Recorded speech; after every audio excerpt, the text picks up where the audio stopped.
Hey, for tomorrow's class, this is the information that I'd like you to have. We discussed a number of the different parts of psychology, which is sensation and perception, and we discussed Charles Manson a little bit. I'm going to expand on that with tonight's lesson, and also here is the science of psychology, okay? So let's take a little look-see here. What is psychology? Hopefully, you'll know that by the end of this little presentation here. So, what are we trying to do in psychology?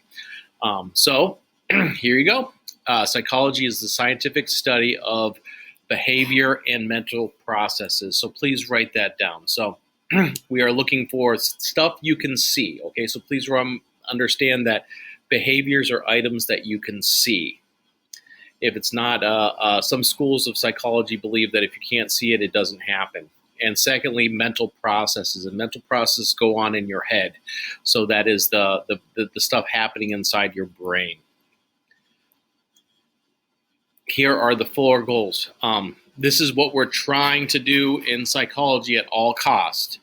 We are trying to describe what is happening.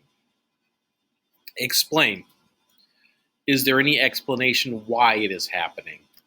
In history, we have a person at the University of Texas, and he started shooting people from the school's bell tower. It was later found out that he had a abnormity in the brain, and he started shooting people because his spinal cord started to grow onto his anger center of his brain, and guess what? It made him angry. So he dealt with it by shooting people from the top of the bell tower. Predict. Can you actually figure out when things are going to happen? So what is the possibility? So you describe it, you explain why it's happening, and then you can possibly predict it. And last but not least, one of the topics that everybody is trying to do is control. And when they can control the behavior, that's what the goal is to basically control and make people's lives better. A little perspective on psychology. So let's take a little look-see here. Please write this down. The first people that were discussing psychology is Plato and Aristotle and Descartes. Hey, they're trying to find the relationship between our soul, what is inside of us, and the body. Sometimes they don't match up. Sometimes they do match up. So that's what the first trying to figure out is what is the relationship between the two. The first gentleman, Helmholtz, has the first breakthroughs in experiencing visual and auditory perception.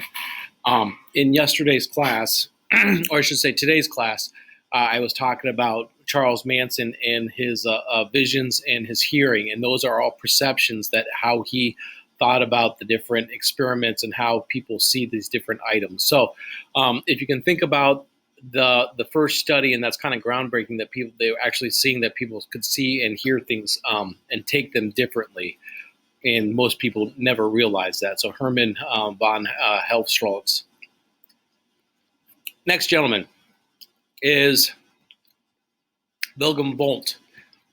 He's going to take it down to the belief that experiences, thoughts, and emotions are what we call objective introspective. So one's mind, so we can each person has a different belief on an object and how they interpret it or think about it. So this gentleman believes that, again, a German, 1879, is going to see how people analyze the contents of their minds.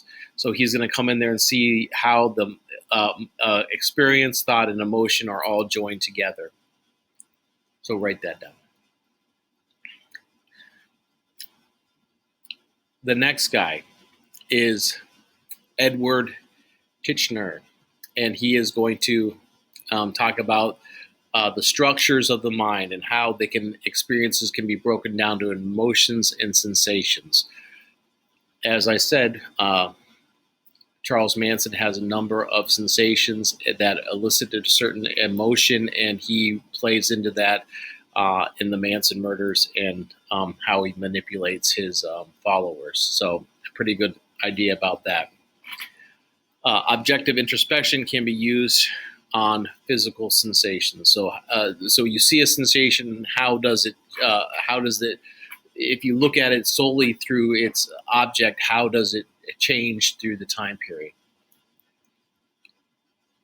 And William James, and this is functionalism. And functionalism believes that you have the streams of thought versus the elements of the mind.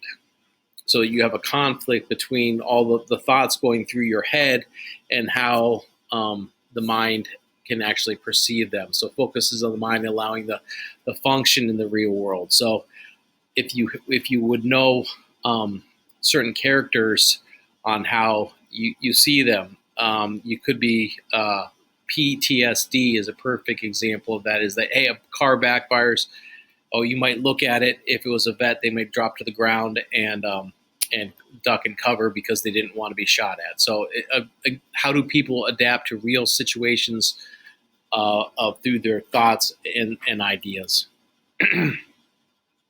So, the last sections coming up here is I'm going to talk about the schools of psychology. One of the schools of psychology is psychoanalysis, and psychoanalysis explains the minds for the cause of nervous disorders.